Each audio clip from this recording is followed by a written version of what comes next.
তো FZS version 3 এটা official bike. এটা প্রবলেম ছিল আর আরপিএম ইস্যু।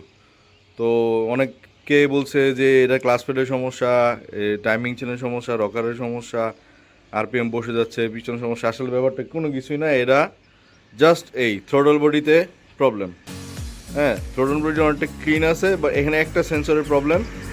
এটা আপনার টিপিএস টিপিএস টিপিএস সেন্সর বহু ধরনের কিনতে পাওয়া যায়। রেসিং মডেল বের হয়েছে, আরও বহু ধরনের পাওয়া যায় বাজারে। তো আমার কাছে মনে হয় যে যে স্টকটা গাড়ির সাথে আছে ওইটাই বেস্ট। তো এটাতে প্রবলেম এই সেন্সরটাতে। এটার আইআরসি ভ্যালভও বলা হয়, আইআরসি সেন্সর বলে। এটাতে প্রবলেম এইটা, ভিতরে স্প্রিং আছে আর একটা রাবারের কি বলে কাঠির মতো একটা আছে। ওইটা যদি ঠিকমতো না খেলে, হাওয়া পাস না করতে পারে, ওই ক্ষেত্রে সমস্যাটা হয়। আর এদিকে আমরা দেখতে পাচ্ছি যে একটা ছোটো ফোঁটা আছে। ওই যে ফোঁটাটা দেখতে পাচ্ছি, ওই ফোঁটাটার মধ্যে অনেক কার্বন জমে আছে। সো আমাদের এইটার কার্বন যেটা আছে, কার্বনটা একদম ক্লিন করে দিতে হবে। ক্লিন করে দেওয়ার পরে এই সেন্সরটা ঠিকমতো কাজ করতেছে কিনা ওইটা লাগাই দিলে বোঝা যাবে। অনেক ক্ষেত্রে এফজেডএস ভার্সন 2তে দেখা যায় একটা টিকটিক টিকটিক সাউন্ড আসে, টিকটিক টিকটিক সাউন্ড। তো এটা এখন খুলতে দেখতেছি।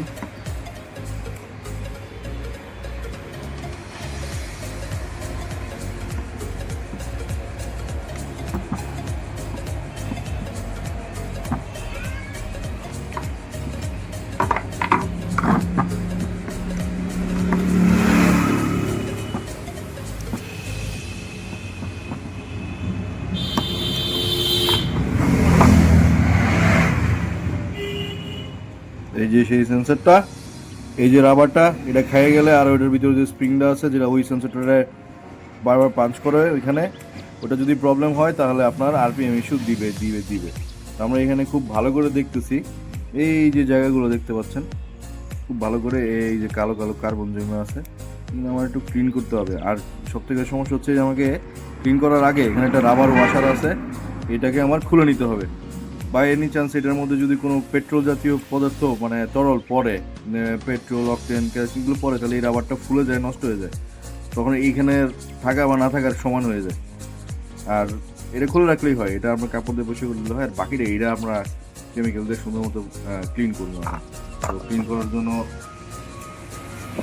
আমি ইউজ করতেছি WD-40।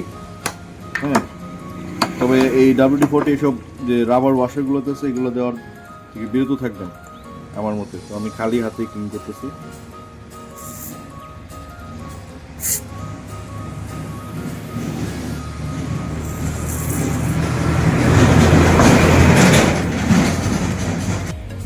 তো আমরা এটা ক্লিন করে নিছি, এটা এখন মোটামুটি চকচক করতেছে, পরিষ্কার।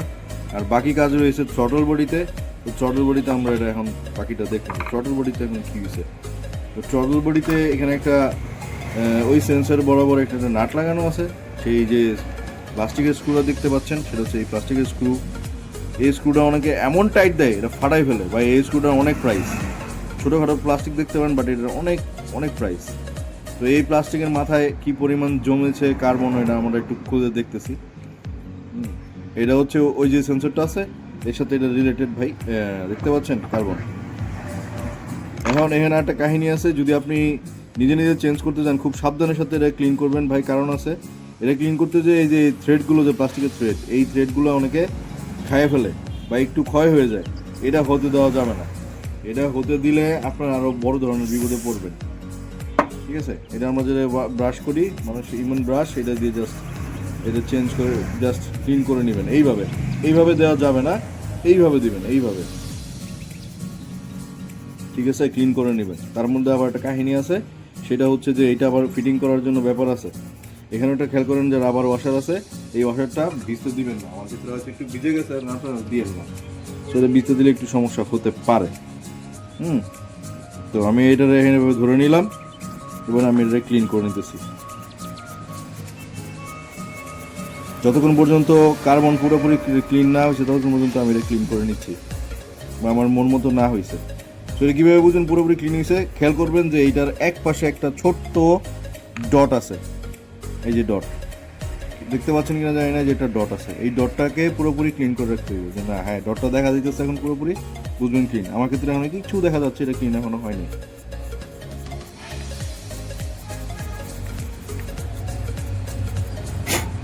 তো আমরা এটা তো ক্লিন করে নিলাম, এটা আপাতত এখানে রাখি। এখন আমার বাকি কাজ হচ্ছে যে এইটাতে এটার যে লাইনগুলো আছে সেই লাইনগুলো আমার দেখতে হবে। তো আমি এই লাইনগুলো ক্লিন করার জন্য এখানে হাত দিয়ে ধরে নিব, এই জায়গাতে একটু চাপ দিয়ে প্রেস করে দিলাম, জাস্ট প্রেস করে দিলাম। কি অবস্থা, ভালো আছেন ভাই? তো এটা আমি এখন ক্লিন করে দিলাম। একটা জিনিস খেয়াল করবেন, এইটাতে যখন আমি দিচ্ছি এই দেখেন এখানে আসতেছে, প্লাস এই দিকটাও ভিজে গেছে। এই লাইনটাও আমার এটা ক্লিন চাই, আমার এটা ক্লিন করতেই হবে, ঠিক আছে?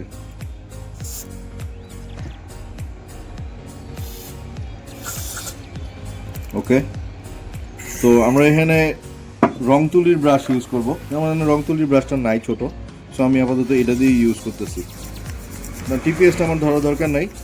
যেই সেন্সারটা না ধরলেই নয়, যেটা কাজ না করলেই নয়, আপনারা ওইটাই কাজ করবেন, ওইটা ছাড়া অন্যগুলোতে ধরবেন না। আর যারা নতুন শিখতেছেন ভাই, আপনারা খুব ধীরে সুস্থিরে বুঝে ধীরে সুস্থিরে কাজ করবেন, আর অবশ্যই পরিষ্কার রেখে কাজ করবেন। আমার এটা করতে করতে অভ্যস্ত, তো আমার আর কি অতটা এটা লাগে না। হ্যাঁ, এখন আর এই পরিমাণে এত তাড়াহুড়ো আমি করতে পারি, তবে তাড়াহুড়ো করে কাজ করা ঠিক না। যারা পুরনো উস্তাদ আছে, যারা মেকার, ওরা পারে, বা টেকনিশিয়ান যারা আছে ওরা খুব তাড়াতাড়ি করতে পারে। ওরা অনেকে তো দেখে ধরেই বলতে পারবে যে হ্যাঁ এখানে ওইখানে আমার প্রবলেম আছে। তো আমি এটা ক্লিন করে নিচ্ছি, বাইরে ফেলাই দিলাম।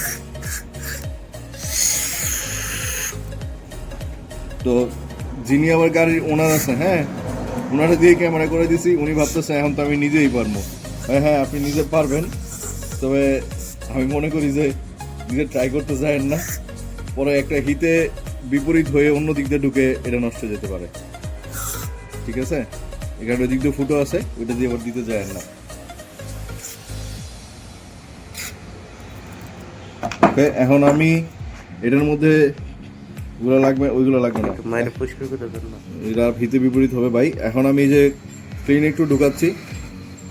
এখন অনেকে ভাববেন যে হ্যাঁ কাজ তো হয়ে গেছে, আমি দেই। খুব সাবধান, ছোট্ট একটা স্ক্রুড্রাইভার নেবেন, খুবই ছোট্ট একটা স্ক্রুড্রাইভার নেবেন। এটা ধীরে ধীরে ঘুরাবেন। আমি একটু ফাস্ট ঘুরাচ্ছি কারণ আমি জানি যে এটা কোন জায়গায় ঠেকবে।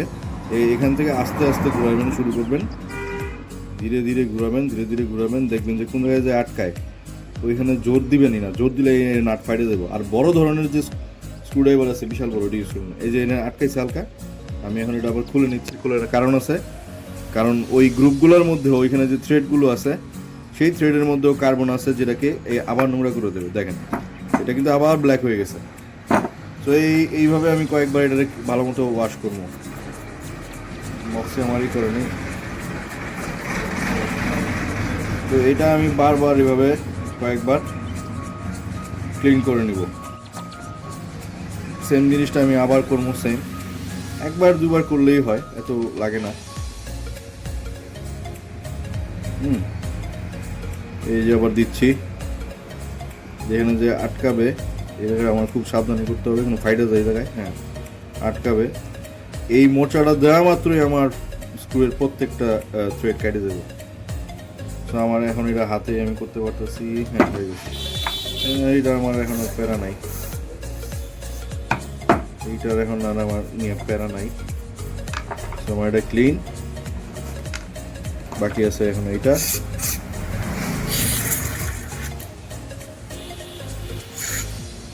ওকে, শেষ।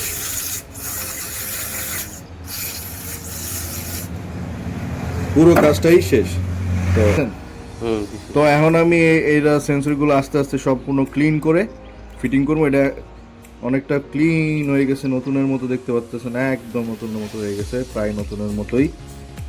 এইটা কতদিন পর ক্লিন করতে হয় এটা কোনো নির্দিষ্ট সময় নেই, কারো 2000-এ হয়, কারো 4000-এ হয়, কারো 5000-এ হয়। তো এইটা কার্বনটা কখন জমে জানেন? যখন আপনি বাজে তেল উঠাবেন, মানে পেট্রোল অকটেন মিক্স বা খারাপ কোনো অকটেন যেটাতে প্রচুর কার্বন হয়, ওই ধরনের যখন কিছু ঢুকাবেন তখন এমন হবে। আরেকটা মেজর কারণ আছে, সেটা হচ্ছে যখন আপনার এয়ার ফিল্টারটা নোংরা হয়ে যায় দ্রুত, খুব তাড়াতাড়ি যেসব এয়ার ফিল্টার নোংরা হয়ে যায় গাড়ি, ওইদের গাড়িতে এই আরপিএম ইস্যুটা হয়।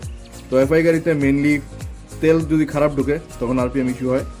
আর দ্বিতীয়ত হচ্ছে আপনার যখন এয়ার ফিল্টার নোংরা থাকে তখন এই ধরনের ইস্যুটা হয়। তো এই দুইটা অ্যাভয়েড করার চেষ্টা করবেন ভাই।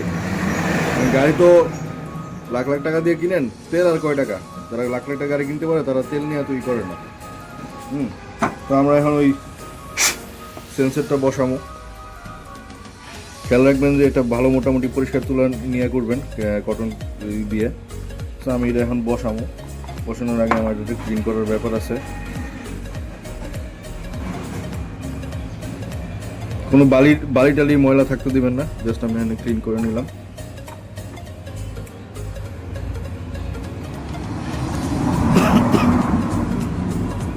এই যে আমি বসায় নিলাম। এই কাজগুলা কোনো পারফেক্ট হাত দিয়ে করাই নিলে ভালো হয় ভাই। আর নিজে করতে গেলে একটু সাবধানে করেন। তো আর কি, কারণ প্রথম যারা করতে গেছে ওরা বুঝতে পারে না, কিন্তু কিছুদিন পর টের পাইছে যে এটা ওদের ফল্ট ছিল, ঠিক মতো করতে পারে না। এখন এটার আবার অনেকে কি করছে, এটা উল্টো লাগাই দিছে। উল্টো লাগানোরও আমি দেখছি। উল্টো লাগালে এটা লাগবে না সেন্সরটা। এখানে কেবল থাকে, এক্সেলেটর কেবল, ওটা এখানে লাগে যে ওটা হবে না। এটা মুখটা থাকবে ওর দিকে, এই সেন্সরের দিকে মুখটা থাকবে। তো জাস্ট আপনি একটু হাওয়া দিয়ে ফু দিয়ে আবার একটু চেক করে নেবেন এটা খেলে কিনা, সব কিছু ঠিক আছে কিনা। জাস্ট এই যে বসা সহ এখানে বসাই দিবেন, এতটুকুই কাজ। আর এর একটা ইয়ে আছে, জ্যাক পয়েন্ট আছে, এটা এখানে থাকবে যেন এটা না খুলে যায়। তো এটার মধ্যে আবার একটা টর্ক আছে, নির্দিষ্ট পরিমাণে টর্ক দিয়ে এটা করতে হয়। আমি এটা এখানে রাখলাম, চেক লাগাই নিচ্ছি। আবারও বলতেছি, হয়তো কোনো কারণে সেন্সর খুলতে যাবেন না, এইগুলো সেন্সর খোলার দরকার নাই, কারণ পরে আপনার উপকার করতে যে অপকার হয়ে যাবে। এটা প্রয়োজন নাই আমার খোলার। এই ট্যাকোমিটারের টিপিএস থ্রটল পজিশন সেন্সর বলে, এটা খোলার দরকার নেই আমার আইআরসি ভ্যালভের কাজটা করলেই হয়ে যাচ্ছে। আরপিএমটা মূলত এখান থেকে কন্ট্রোল হয়, ফুয়েল আর এয়ারের মিক্সিং রেশিওটা এখান থেকে আসে, আর কিছুই না। তো আমার এটা শেষ। এখন আমি এই স্ক্রুটা যেখানে ছিল ওইখানে লাগাই দিব। কোম্পানি রেকমেন্ডেড যেই ওর ইয়াটা আছে, কি বলে, যে মাপটা আছে, আমি ওই মাপটা দিয়ে এটাতে ছেড়ে দেবো। আমার এখন এটার সাথে কোনো একটু বাড়াবো কমাবো এরকম কোনো কিছু নাই। কোম্পানি রেকমেন্ডেড জিনিসটা দিয়ে দিলে আমার হয়ে যাচ্ছে, ঠিক আছে? এত কিছু বলার নাই ভাই। ফোকাস এখানে করেন না, এখানে রাখেন ক্যামেরাটা।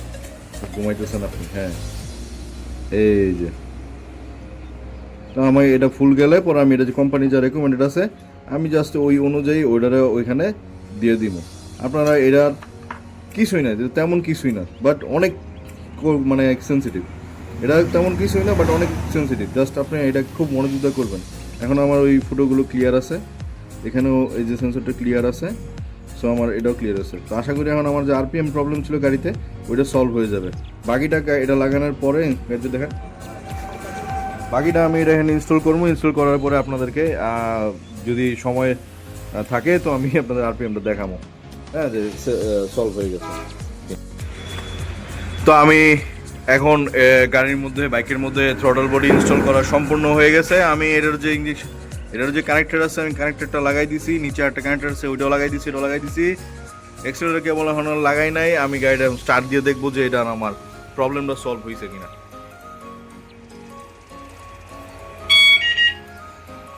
গাড়ি গিয়ার আছে, নিউট্রাল করলাম, দেখতেই পারতেছেন এটা সুন্দর মতো জাস্ট দেওয়া মাত্র এটা স্টার্ট হয়ে গেছে, ঠিক আছে? এখন এটা অটোমেটিক নিজে 1200 আরপিএম এ নিয়ে নিছে। এই যে 1 দাগ 2 দাগ 1200 আরপিএম এটা চলতেছে। সো আমার যে আরপিএম ইস্যু আছিল ওইটা সলভ হয়ে গেছে। এখন আর আমার গাড়িতে দম মারবে না। আর আরপিএম এর যে বড় ধরনের সমস্যা, যে লো আরপিএম এ গ্যাট আওয়াজটা আছে, এগুলো আর করবে না, ঠিক আছে? ওকে, টাটা। তাহলে আশা করি বুঝে গেছেন যে আরপিএম এর ইস্যুটা কেমনে হয়, এই প্রবলেমটা হয়। তো আমরা এখন বিদায় নিলাম।